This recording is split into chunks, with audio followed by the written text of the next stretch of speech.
Hello दोस्तों, आपका बहुत बहुत स्वागत है आपके अपने YouTube चैनल मेरा सफ़र में। आज मैं आपको सुनाने वाली हूँ दशा माता की व्रत कथा। यह पौराणिक कथा दशा माता के कोप से बचाएगी। तो दोस्तों शुरू करते हैं।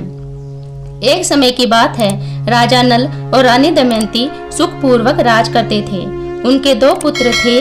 उनके राज्य में प्रजा सुखी और संपन्न थी। एक दिन की बात है कि उस दिन होली का त्योहार था।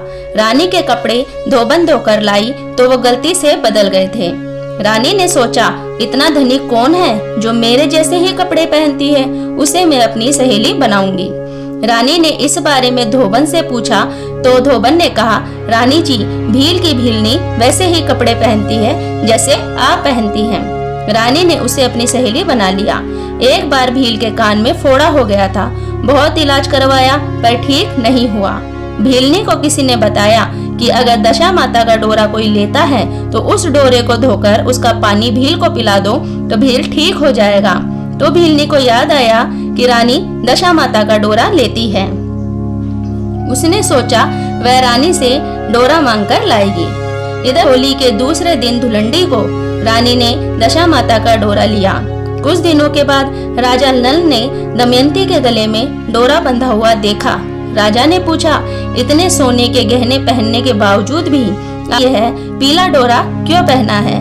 रानी कुछ कहती इसके पहले ही राजा ने डोरे को तोड़कर जमीन पर फेंक दिया।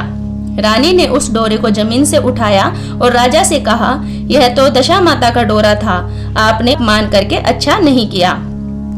भीलनी ने कहा कि रानी, मुझे दशा माता का डोरा दे दो। रानी ने कहा, ले लो। राजा जी तो अभी कह रहे थे कि हीरे मोती के गहनों में ये पीला डोरा क्यों पहना है।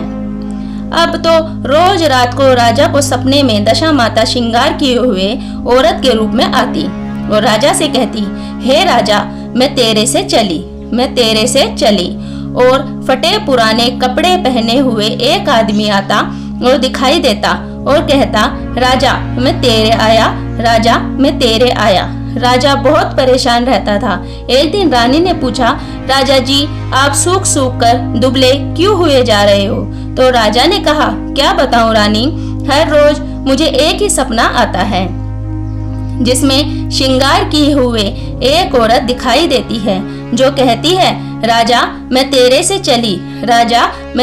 चली और मैले कुचले फटे हुए पुराने वस्त्र पहने हुए एक आदमी दिखाई देता है जो कहता है कि राजा मैं तेरे आया। रानी ने कहा, राजा जी, आप उनसे पूछना कि तुम कौन हो जो आते हो और तुम कौन हो जो जाती हो। राजा ने ऐसा ही किया। औरत ने कहा, मैं लक्ष्मी हूँ। राजा ने कहा, तुम क्यों जाती हो? तो लक्ष्मी ने कहा, रानी ने गले से दशा माता का डोरा अपने हाथों से खोलकर फेंक दिया, इसलिए मैं जा रही हूँ। फटे पुराने कपड़े पहने आदमी बोला, मैं दरिद्र हूँ जो तेरे यहाँ आ रहा हूँ। राजा ने कहा, मुझे कैसे पता चलेगा तुम्हारे आने का? तो उन्होंने कहा, सुबह तेरे कोट का कागड़ा झुक जाएगा, इससे तुम जान जाना कि लक्ष्मी चली गई और दरिद्र आ गया। सुबह राजा ने रानी को सपना सुनाया। दोनों ने देखा कि नगर का कागड़ा झुका था। राजा ने सोने की चौकी पर मुंह धोने के लिए बैठा तो वह पत्थर की हो गई। राजा ने कहा कि 2 पर्चे तो सच हो गए। अब जैसे तैसे दिन बीतते गए, वैसे ही कुछ न कुछ होता जा रहा था। दिनों दिन राजा के ठाट बाट, हाथी घोड़े, लाव लश्कर, धन धान्य, सुख शांति सब कुछ नष्ट होने लगे। अब तो भूखे मरने तक का समय आ गया। रानी ने बेटियों को ससुराल और बहू को पीहर भेज दिया। लड़कों को परदेश कमाने के लिए भेज दिया। एक पोता जिद करके दादा के पास ही रह गया। रानी ने कहा, राजा, लक्ष्मी तो जा रही है, वैभवहीन होकर इस देश में रहना अच्छा नहीं है। जितना जल्दी हो सके सब कुछ दान पुण्य कर दो और दूसरे देश चलो। राजा ने कहा, ठीक है, चलो। तभी द्वार पर एक साधु आया। राजा ने उसे भोजन करने के लिए कहा। साधु ने कहा, राजा तेरी रानी पीसे और तेरी रानी पोए तो मैं भोजन करूंगा। राजा ने रानी से कहा, रानी जी, दीन दशा खराब है, पीस पोकर खिलाओ, पर साधु को खाली हाथ वापस मत भेजो। रानी ने पीसने के लिए कोठ्यार से धन लेने गई। तो पूरा कोठयार खाली पड़ा था। एक टोकरी में थोड़े से पुराने जौ पड़े थे। रानी ने वही पीस पोकर खाना बनाया। खाना खाते खाते साधु बोला, जावे दशा आवे आपदा, जावे दशा आवे आपदा कहकर वह वहीं से गायब हो गया। राजा ने यह हाल देखा तो रानी, पोते और घोड़े को साथ लेकर देश छोड़ दिया। रास्ते में राजा को एक गुजरी मिली। राजा रानी ने गुजरी से पीने के लिए थोड़ी सी छाछ मांगी। गुजरी ने राजा को पहचाना नहीं। उसने अपना कुत्ता राजा के पीछे लगा दिया।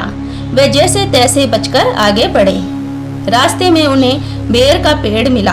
भूख से व्याकुल होकर राजा ने बेर तोड़ने चाहे, पर वह पेड़ ऊंचा हो गया। राजा रानी वहां से भी आगे बढ़कर चले। रास्ते में उन्हें एक तालाब मिला। तालाब के किनारे बहुत से तीतर बैठे थे।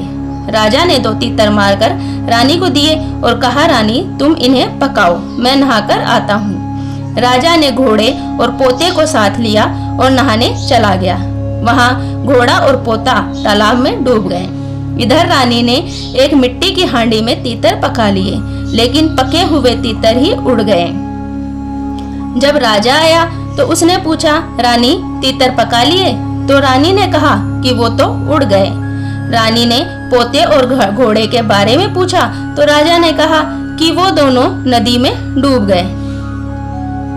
राजा रानी पोते को खोकर बहुत दुखी हुए और आगे बढ़ गए। राजा रानी आगे चले, अपने एक खाती दोस्त के गांव जा पहुंचे। लोगों ने खाती से कहा कि तेरा मित्र आया है।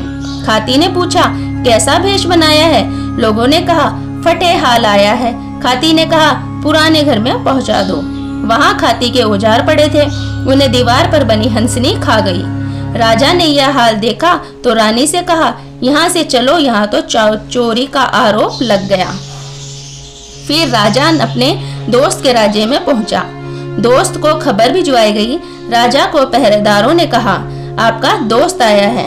राजा ने पूछा, कैसे हाल में आया है? तो पहरेदारों ने कहा, फटे वस्त्र और मैले वस्त्र पहने हुए हाल बेहाल हैं। राजा ने कहा, उन्हें पुराने महल में उतरवा दो। पुराने महल की खूंटी पर 1.25 करोड़ का हार टंगा हुआ था, जिसे रानी नहा कर गई थी तब भूल गई थी।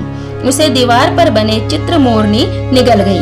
रानी ने यह देखा तो राजा से कहा, राजा जी देखो, मोरनी हार निगल रही है।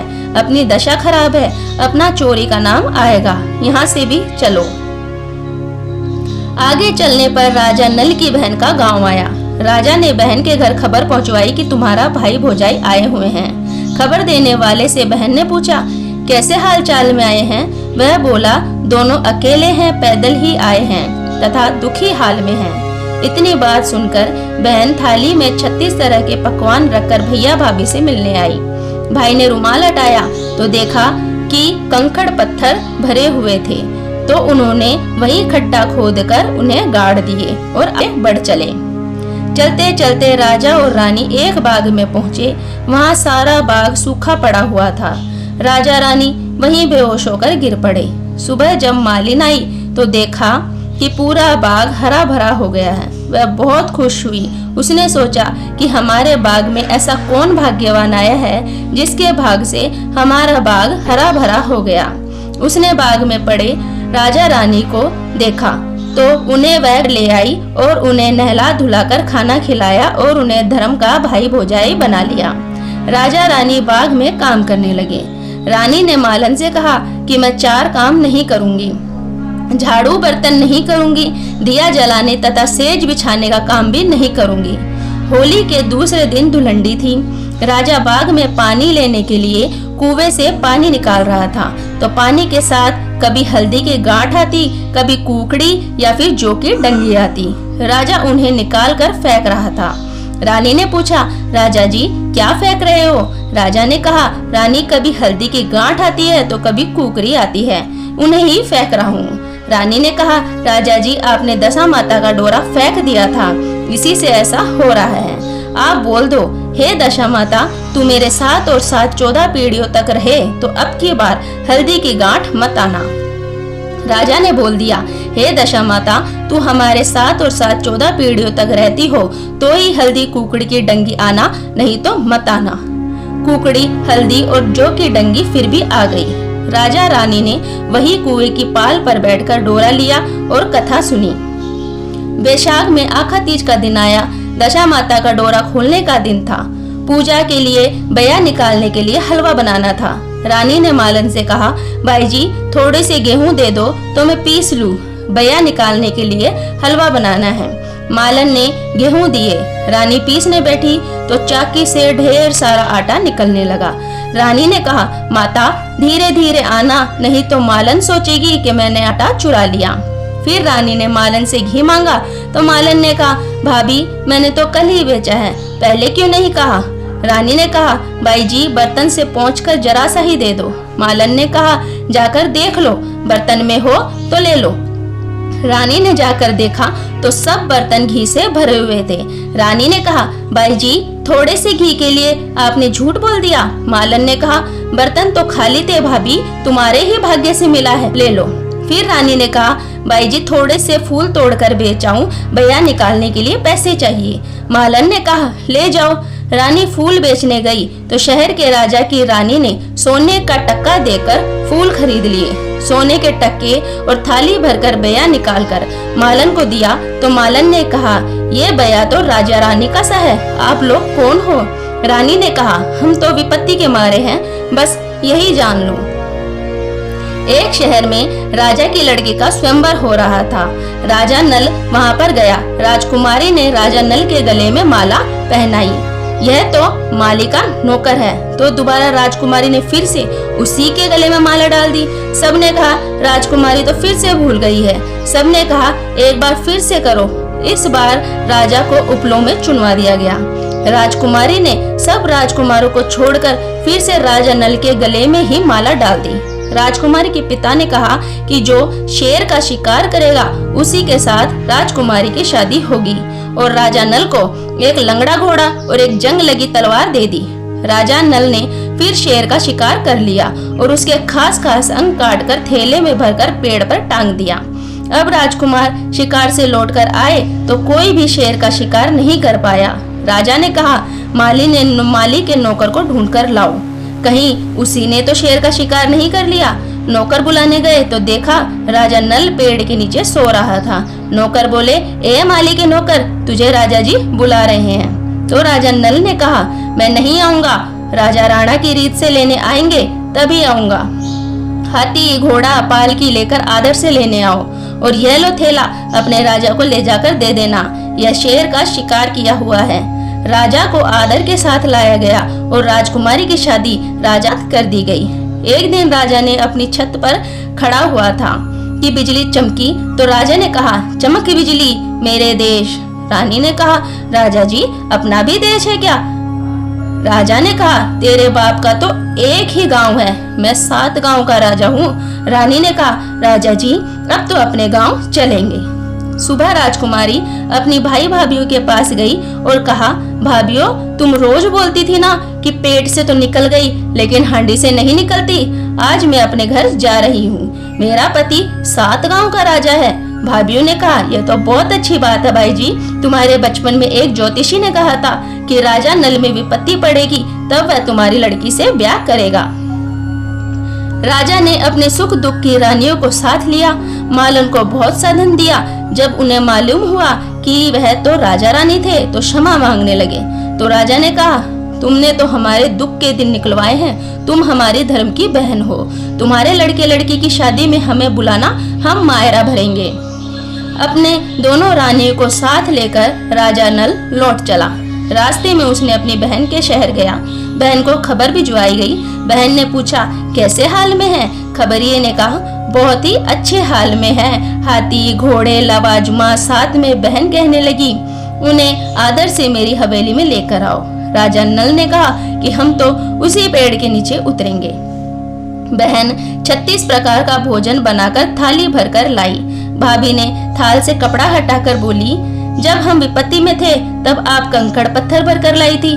तो बहन ने कहा, भाभी खाना तो तब भी यही लाई थी और आज भी यही लाई हूँ। तब तुम्हारी किस्मत खराब थी तो कंकड़ पत्थर बन गए। पेड़ के नीचे खड्डा खोदा गया तो हीरे मोती जगमगा रहे थे। ननंद को लेना देना करके आगे बढ़ चले। चलते चलते दोस्त के शहर पहुँचे। दोस्त को खबर भिजवाई गई, राजा नल आया है। दोस्त ने पूछा, कैसे हाल में आया है? तो पहरेदारों ने जवाब दिया, हाथी घोड़े लवाजमे के साथ आया है। तो दोस्त ने कहा, उन्हें मेरे नए महल में पहुंचा दो। राजा नल ने कहा कि हम तो उसी पुरानी हवेली में जाएंगे। वहाँ मोरनी के आगे 1.25 मन सीरा बनवा कर रखा गया। मोरनी ने सीरा तो खा गई और हार उगल दिया। चोरी का कलंक मिटाकर राजा वहीं से ही आगे बढ़ा। रास्ते में खाती दोस्त का गांव आया। राजा ने उसको खबर भिजवाई कि तुम्हारा दोस्त राजा नल आया है। उसने पूछा, कैसे हाल में आया है? खबरिये ने कहा कि हाथी घोड़े और पालकी में आया है। राजा और खाती ने कहा कि उन्हें मेरी नई हवेली में पहुंचा दो। राजा ने कहा, नहीं, हम तो पुरानी हवेली में ही उतरेंगे। राजा ने 1.25 मन का सीरा बनवाकर हंसनी के आगे रख दिया। हंसनी सीरा खा गई और मुंह से खाती के औजार निगल दिए। उजला मुंह करके वहां से राजा आगे बढ़ा। रास्ते में घोड़ा और पोता भी मिल गया। तीतर आ गए और कहने लगे, मोहे बख्शो, मोहे बख्शो। राजा ने कहा, तुम मोहे बख्शो करते रहना। आज राजा नल की नगरी में तुम्हें कोई नहीं खाएगा। आगे चले तो बेर की झाड़ी झुक झुक कर नीचे आने लगी। तो राजा ने कहा, जा, तेरे बेर खट्टे हो जाना। आगे चली तो गुजरी दही लेकर सामने आने लगी। तो राजा ने कहा, गुजरी, जब तुझसे छाछ मांगी थी तब वह नहीं मिली, आज दही दे रही है। सबको माफ करते हुए राजा नल आगे बढ़ चले और महल में पहुंच गए। महल में दीपक जल रहा था। झाड़ू बुहारी निकली हुई थी। राजा ने पूछा, किसने दीपक जलाया? किसने झाड़ू लगाई जिसके शगुनों से हम लौट कर आए हैं? नायन ने कहा, मैंने झाड़ू लगाई। ब्राह्मण की बेटी ने कहा, मैंने दीपक जलाया। राजा ने दोनों लड़कियों की शादी की और शादी का मुकलावा किया। बेटियों को ससुराल से बुलाया, बहुओं को पीहर से बुलाया और बेटों को परदेश से बुलाया। सब कुछ पहले से दुगना हो गया। कोर्ट का कांगड़ा तो इस बात की याद दिलाने के लिए ही झुका रहा। हे दशा माता, जैसे राजा के पहले आई वैसे किसी के भी ना आवे। उसके बाद जैसे दशा माता राजा की आई वैसे सब की आना। दशा माता की कहानी कहने सुनने के बाद सूरज भगवान की कहानी सुने जो आगे की वीडियो में है। धन्यवाद। अगर आपने अभी तक हमारे चैनल को सब्सक्राइब नहीं किया तो जल्दी से सब्सक्राइब करके घंटे के बटन को दबाइए ताकि हमारी आने वाली वीडियो की नोटिफिकेशन आपको सबसे पहले मिल सके। कमेंट करके अपनी राय अवश्य दीजिए। धन्यवाद।